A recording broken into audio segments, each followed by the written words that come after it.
show. Eliot, Shorr-Parks. I'm here with Matt Lombardo at the LA Coliseum. We're outside overlooking the field, the site of the Eagles' 43-35 win over the Los Angeles Rams, a win that clinches the NFC for them, NFC East, a win that clinches a playoff spot for them, clinches a home playoff spot for them. But we both know the big story coming out of this is the injury to Carson Wentz. Matt, why don't you give us the latest out of the locker room about Wentz? Yeah, Eliot, the latest officially from head coach Doug Peterson is that Carson Wentz is going to have an MRI on Monday to determine the severity of the injury and any long-term prognosis in terms of his availability for the rest of the year.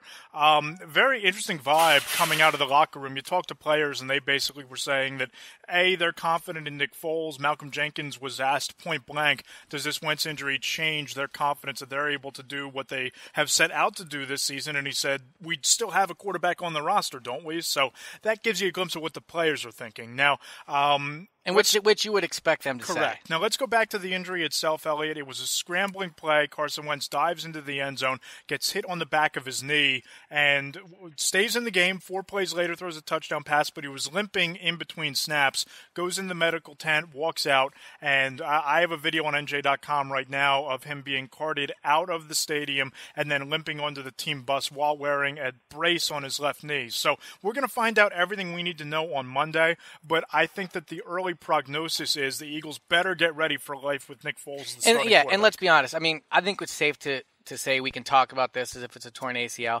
Best case, absolute best case scenario, like AO1, all of Wentz's religious beliefs pay off for him. Maybe he's playing in the first playoff game, but I think at this point we've seen the last of Carson Wentz in an Eagles jersey for 2017. So let me ask you this. If this is the end of Wentz, and actually I'll give my take first. If this is the end of Wentz for this season, the obvious question is, how confident can this team be in Nick Foles? I thought he played okay today. I think he finished like 6 of 10 for 40-something yards or 60-something yards. 41 yards. He did lead them to that field goal, but in all honesty, that was a turnover where they had to kick a long field goal. He did have that big third down play, and I am stunned Doug Peterson had him throw the ball there. I mean, that's showing a lot of confidence in your quarterback, but he's not a rookie. I mean, he's played in these big games before, but I thought he played just okay today. That being said, I think he plays better next week against the Giants than he did against the Rams tonight. For sure, because then you'll have a week. Let's remember that backup quarterbacks in the NFL get 0 reps with the first-team offense during the week. It's all about getting your starter ready to play, and a lot of times your number 2 quarterback is simulating the opposing game plan, basically running scout team against your number 1 defense to get them ready for a game. You throw Nick Foles out there, who is intimately familiar with Doug Peterson's system, not only from their time together with the Eagles before Chip Kelly came in, but their time together in Kansas City. The Eagles paid a hefty price to bring him here over the offseason because of that familiarity with the scheme. He's a guy that threw 27 touchdowns, 2 interceptions, and as we've gone back and forth with many times, left the field with the lead. Didn't win the game, left the field with the lead against the Saints. I'm not using that as a rallying cry around Nick Foles because I think this is a monumentally big deal and a costly loss not having Wentz. But that playoff experience and the fact that he has won games in the NFL, the Eagles are in capable hands. It's going to be on the defense. It's going to be on the running game. It's going to be on Doug Peterson, out-coaching his opponent week in and week out down the stretch and in the playoffs if the Eagles are going to advance. But I don't think that we can look at a game like so many times this year where Carson Wentz has bailed the Eagles out with his mobility or made that clutch 3rd and 10 throw for a touchdown or one of the big moments that have changed the tide of a game. I don't think that Nick Foles is that type of quarterback, but can he be Case Keenum? Can he be a game manager? Can he win a game, one playoff game, if that's all you need, if you can get a bye? I don't see why he can't, but again, it comes down to the defense, comes down to the running game, and comes down to coaching from here on out. It's kind of ironic that the Eagles have won their first division championship since 2013. The quarterback during their last division championship, Nick Foles. The last time they played a playoff game, Nick Foles was the quarterback. So everything comes full circle here. I think there's 2 main things we need to talk about, and you can decide which order. First is Nick Foles. Just him this year, what we think about it. But then there's Wentz in a larger picture about what this means. So where do you want to start with? You want to start with Foles or you want to talk about Wentz? Let's work towards the bigger picture, and let's start with Nick Foles, because I think that's the immediacy going into Sunday. Nick Foles, barring some sort of miraculous MRI where it's a contusion of his PCL, I think that you're going to see Nick Foles playing on Sunday.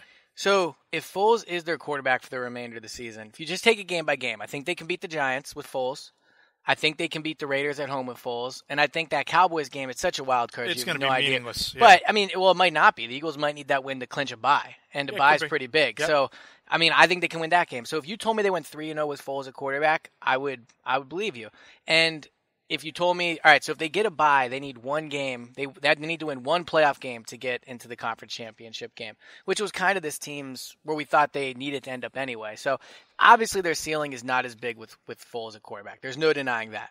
That being said, how many backup quarterbacks in the league are better equipped to take this thing over and not miss a beat than Nick Foles? I mean, he was coached by Doug Peterson as a rookie when he was here with the Eagles. He was in Kansas City with Doug Peterson for a little bit. He's been with this team the majority of the year. He knows this offense, in and out. He's ready to go from that standpoint. He has big game experience. I mean, The playoff game against the Saints, I know we joke, but he didn't play terrible in that game. I mean, he did leave the field with the lead for what it's worth. I mean, he played well, I thought, against Dallas in that final game where they clinched the division. So he has experience playing in these big games. So, I mean, in all seriousness, if you could hand-pick a backup quarterback for them to have in this situation, Foles would probably be it, short of picking another team's starter. So there is that positive to look at in the way that they have 3 very winnable games. Yep. They'll probably get a bye.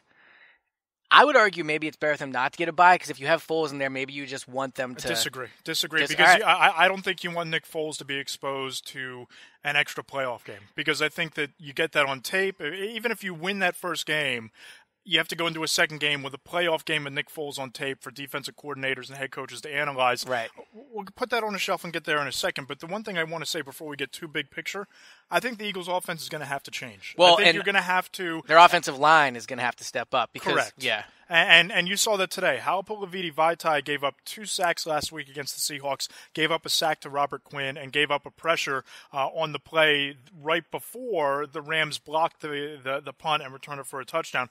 Vaitai has really struggled the last 2 games, and it's no coincidence that it's been against the 2 top pass rushers he's faced all year. He's going to need to play better, or the Eagles are going to need to give him some help by leaving Brent Selleck in there. Mm-hmm. They're going to need to get more consistent guard play from the left guard spot because Stefan Wisniewski suffered an ankle injury, and neither Isaac Seumalo or Chance Warmack were even close to adequate. But if we just want to talk about what you need to do with Nick Foles, I think the second half of this game, that's your template. You need to give the ball to Jay Ajayi. You need to feature Corey Clement. You need to continue to throw to the tight end. Hopefully the Eagles get Ertz back in the next week or 2, and you're able to Ertz has good chemistry with Foles. Sure, one of your top passing weapons, and the Eagles targeted, or at least Carson Wentz did, targeted the tight end position close to 60% of the time when he was healthy. So if the Eagles offense continues to go through the tight end, runs the ball at an even higher clip than they have lately, they might be able to get by. But I don't think you're going to be able to have as many deep threats. I don't think you're going to be able to stretch the field as well. And I think that you're going to have to do a much better job of getting the ball out of Nick Foles' hands quickly. Because defenders, I think, if they pressure him, you're more likely to pressure Nick Foles into a mistake than you are Carson Wentz. And this is going to tell us a lot about Doug Peterson. I mean, I think Doug is a good head coach. We've all changed our mind about Doug this year. But there's no denying the fact that you have a really good quarterback and makes you look better as a head coach. There's just no denying that.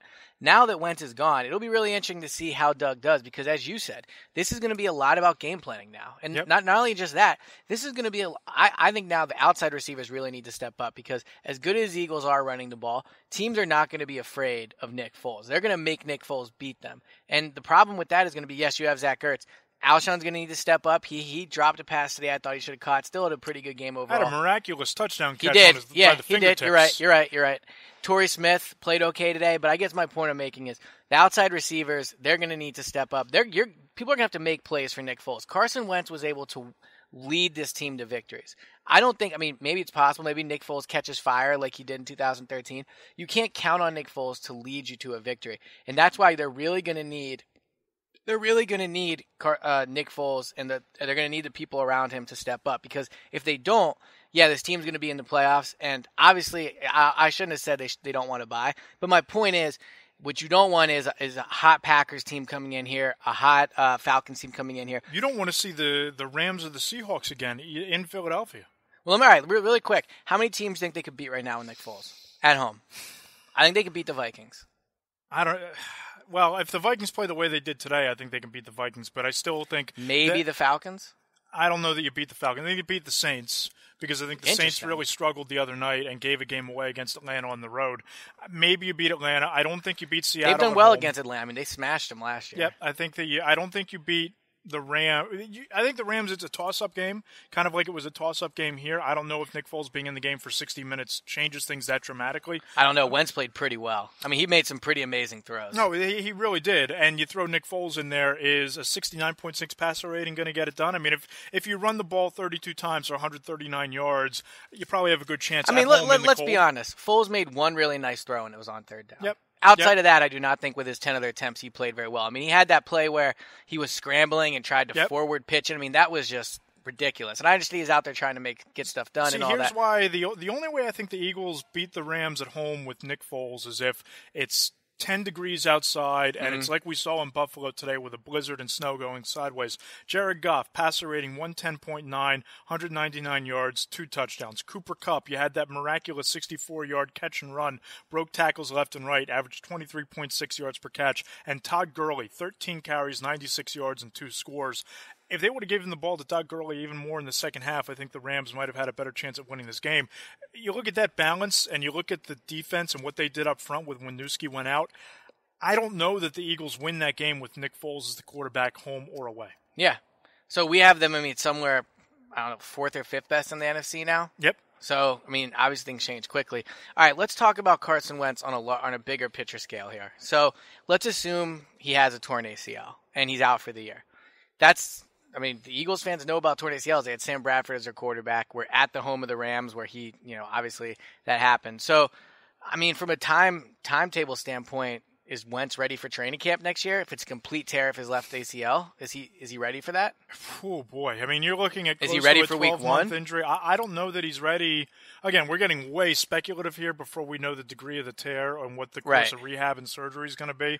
But I don't think if you're looking for Carson Wentz to be the same quarterback week 1 next year, I think that's way too optimistic at this point. Just think back to Sam Bradford when he first signed with the Eagles. They weren't going through full 11-on-11 drills until training camp. He tore that in the preseason. Yep, had a knee brace on for much of training camp, if I remember. And it was if I remember properly, it was kind of a sluggish start in those first 2 or 3 weeks before he really got confident with the knee. I think he's just a sluggish quarterback. And he might be. But my point is that he got better in the second half of that year than the first half.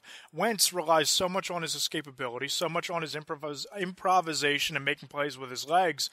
I'll be real interested to see how this injury affects him long term because I don't know. He might develop back into the same quarterback with the same ceiling and everything might be fine, but expect that to be the case week 1. I think that's a little too optimistic. So, obviously, we're going big picture here. I think up to this point, we've been pretty measured with our takes. I think we've been actually surprisingly positive about Foles. There's no way Eagles fans are going to be as positive this week. But let me be honest about this. Short of Wentz having to have his legs taken off tonight, this is the worst thing that could have possibly happened in the stadium tonight. Let's just be honest. Maybe besides his throwing shoulder, how many times have we seen a young quarterback tear his ACL and not be able to bounce back and be that same player? Sam Bradford, I don't think he was ever that good, but he was Rookie of the Year. For what number it's worth. Number one overall pick. Andrew Luck has yet to come back. Robert Griffin III. We'll see what Teddy Bridgewater does. Now, obviously, the degrees of the injuries are different and all that. But here's the thing. Every week we talk on this podcast about how big of a part Carson Wentz is of this team. How he is this entire franchise. Everything clicks because of Carson Wentz. And I'm not just saying that now because he's hurt. I've said it every week. Maybe they win a playoff game with Nick Foles. But in order for this team to have long-term success, for any team, you need a top 5 special quarterback. The Eagles had one before tonight. Yep. If Carson Wentz has a complete tear of his ACL, they no longer have a top 5 special quarterback because you don't know what he's going to be when he comes back. And there's enough of a track record showing that when guys suffer these injuries, it takes a while to be yourself again, and B, some players are never themselves. And I think Wentz is a very good pocket passer. I think Wentz is an incredibly smart football mind. He has the tools to be able to do it, and he is more of an athlete than Sam Bradford ever was. But the reason everyone kept saying Sam Bradford will be good afterwards, after he tore his ACL, and he tore it multiple times, but the reason is because, he's really accurate. He's a good pocket passer. Wentz relies on his ability to escape to make plays. Even today, you saw it. He injured it running it in for a touchdown. He had the throw to Jeffrey that he did miss, but he escaped to the pocket and rolled to his left and made that happen. Some of his best plays this season have been either going down in the pocket as he's been going down or running around. If Wentz is not able to be that same mobile quarterback he was before, this night will go down as the moment it all turned around for the Eagles. And again, Wentz, and it's because Wentz is that special. He changes everything with this team. If Wentz doesn't come back to the same player, this team is in massive, massive trouble. I agree. And I think that you're going to now have to see what they can do with running the football. You have to see if this team, when you look at the additions they've made on defense, and they've done a really nice job of building an insurance policy against something like a Carson Wentz devastating injury by bringing in Tim Jernigan, by trading for Ronald Darby, by locking up some really young players on that side of the ball and building around them, Fletcher Cox and maybe even Brandon Graham, with talks of an extension there. Can this team become a Pittsburgh Steelers defense-dominant team? Can this team become a ground-and-pound type of football team that gets it done with their running game? They're built to do it this year in terms of their running backs with Ajayi and Corey Clement and LeGarrette Blount. It's just a matter of, as teams now change the way they defend the Eagles because of Nick Foles being at quarterback and not Carson Wentz, are they able to overcome those adjustments? Are they able to make the big plays in big spots? And who knows? I mean, we saw this tonight, and we saw it against Seattle. Two playoff caliber teams against an Eagles team that has its sights set on going to the Super Bowl. It doesn't take much to turn a game. No. You know, the Eagles almost lost control of this game when they came out and the They Rams almost marched lost down this the game, field. period. Right, the Rams marched down the field with a really easy scoring drive after the opening kickoff. They blocked the punt, returned it for a touchdown, get a touchdown there. And then, you know, Foles comes in and survives. So I think they can survive. I don't know come playoff time if they're able to win a playoff game without Wentz. And long term, let's just see how he comes back from this before we get too panicky. But I'm kind of with you that it's going to change the type of quarterback that he is. Well, I guess what I'm saying is I don't think it's being panicky. I just think it's being realistic. Where, I mean, off the top of our heads, can you think of a quarterback that's come back from a torn ACL besides? I mean, Brady did it. That was a long time ago. Obviously, he's the best quarterback of all time, though. Yep. Can you think of another one that's even had a torn ACL? Yeah, there aren't many. I mean, Donovan, it changed him. He was no longer the running. He broke his ankle, right? But, and he also had the ACL injury, I believe, against the Titans the year that Jeff Garcia took them to the Super Bowl. Oh, yeah, he was never quite the same quarterback after that. I mean, and that was much later in Donovan's career. So, I mean, Carson Wentz is young. Right, he's young. He has that going for him. But to get too wildly speculative over the degree of the tear and the long-term prognosis, I think it's more prudent to just find out what Doug Peterson says, what the MRI reveals, and hopefully tomorrow we get a better sense of what's the timetable, what's the rehab look like, and you go from there. I guess what I'm trying to say is this is worse in the larger picture than it is this season. It's bad for this season because Wentz was a top 3 quarterback, and now, yes, you don't have a top 3 quarterback. You might in this offense still have a top 15, top 20 quarterback, depending how Foles is able to play. And you're right, the defense is really good. I mean, Chris Long's play to strip the ball basically won the game. They can run the ball. They have decent skill position players. My only point is that I think when you're talking about the negatives of this, the negatives are much more in the larger picture than they are this season because this is really bad. I mean, you know, barring it, again, we don't know if it's complete tear, but this is the post-game pod. We're just talking off what we know. If it is a tear and he is done for the year, it's very bad going forward. Albert Breer tweets, and Adam Schefter followed up, quote, doctors determined with a manual test there was damage to the ACL, extent unknown until the MRI tomorrow. And then Schefter fires back, Carson Wentz's ACL was, quote unquote, loose when it was tested manually today, which is why the team fears that it's torn. Wentz scheduled to undergo the MRI in Philadelphia on Monday. So the initial manual test, not encouraging for Wentz or the And I'll also say this, on the same level of me saying this is bad long term, you do not rush Wentz back for this year. You wait. Oh, I think that's out of the question. Right. No, I know, but I mean... Unless it comes out that it's, a contusion or a mild sprain that requires a 2-week timetable, or a PCL sprain or an MCL sprain that isn't, structurally damaged, I think that's a different conversation altogether. But if there's any sort of tear, I don't think that rushing him is even part of the equation. Because, as much as this team is built to win this year, you don't risk it. You just don't risk it. So I'm glad we're on the same page with that. So obviously those are the big things here from the LA Coliseum. We don't know. We're going to find out about Wentz on Monday. I think we're both on the same page with Foles, where they're not as bad off as they could have been. I mean, imagine if Chase Daniels was their backup right now. That'd be worse. And they have 3 winnable games. So you could be looking at Foles has to win 1 game at home in the playoffs to get them to the conference championship. And that's the thing about the NFL. If they get a bye. I think they'll get a bye. And again, it all comes down to, I don't know that if Dallas is eliminated from the playoffs completely, then I think it's a different story and that game means nothing. I'll say this, I think they go 3-0. There's a good chance. I don't know with a healthy Ezekiel Elliott if that game matters to the Cowboys. I don't know that Nick Foles wins that game. Let me ask you this. If that game doesn't matter, do you start Foles? Yes. No, I don't think you do. No, you think about it. If that game doesn't matter and you have everything locked up, I'd put him on ice because I think that I'd rather see Nick Sudfeld do his thing. Nate Sudfeld, do his thing for a meaningless game on New Year's Eve than throw Nick Foles out there and have to walk into a playoff game with Nate Sudfeld as your starting quarterback. I agree. So we're probably looking at Foles for 2 games. Man, this week in LA certainly ends on a negative note. So, anything else you want to talk about before we get out of here? I think that other than the Carson Wentz injury, which is obviously casting a pall in the entire season, I think this was a successful week for the Eagles. They came out, they beat again, that's like saying how was the show other than that, Mr. Lincoln. Right, but they could have lost Carson Wentz and lost the game, and you're staring down the barrel of struggling to even get a first-round bye, and you still have to worry about tying up the NFC East. You beat a Rams team that was the most complete team on your schedule. You survived losing Carson Wentz late in the game.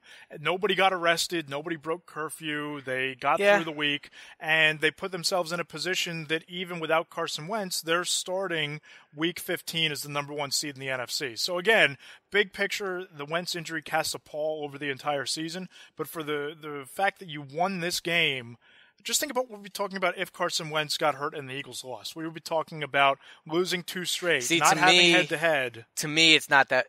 At this point, as nice as it is to talk about the bye, this team is only going to – it doesn't matter to me if they have 2 byes. I mean, if Foles doesn't play well, it doesn't matter. And if Foles plays well, I think they have just as they have a chance. So, yes, the bye does help. Right. But you don't get the bye if you lose today. That's my only point. Right. My only point is that if we're talking about winning 1 game to get to a conference championship, if this week went poorly, if you lost this game after losing to Seattle, now you're talking about playing on Wild Card Weekend, maybe facing a team like the Saints or a team like the Falcons or a team even like Seattle coming east, that I don't know that you win that game on Wild Card Weekend. That's my only point. That yes, it lowers the ceiling. Yes, it casts doubt over the rest of the year. But you don't have to worry at this point tonight about making the playoffs or about Wild Card Weekend at this stage. Yeah, you don't have to worry about the Super Bowl either because that's probably not happening. So, all right, we will check out here from LA. We will have the hot take pod for you on Tuesday. Obviously, we'll have more information on Wentz as of then. Doug will have talked. Maybe Carson will have even talked by then. So we'll have that for you on Tuesday. I didn't get a chance to tweet it out after the game, but if you can, we need your hot takes for the hot take pod. What do you think of this Wentz thing? Big picture, small picture. What do you think of Foles? What do you think they'll do the rest of the year? How does this change expectations? Tweet at us at hashtag the no-huddle show or email us at the no-huddle show at NJ.com, and we'll make sure to read that. So I cannot believe Carson Wentz. It's just crazy to think that we're sitting here recording this podcast with Carson Wentz talking about being done for the year. The season outlook is completely different. Things change in a flash in the NFL. It's just crazy. So, all right, we will be back on Tuesday. Thanks, everybody, for listening. We'll talk to you later. See you back in Florida.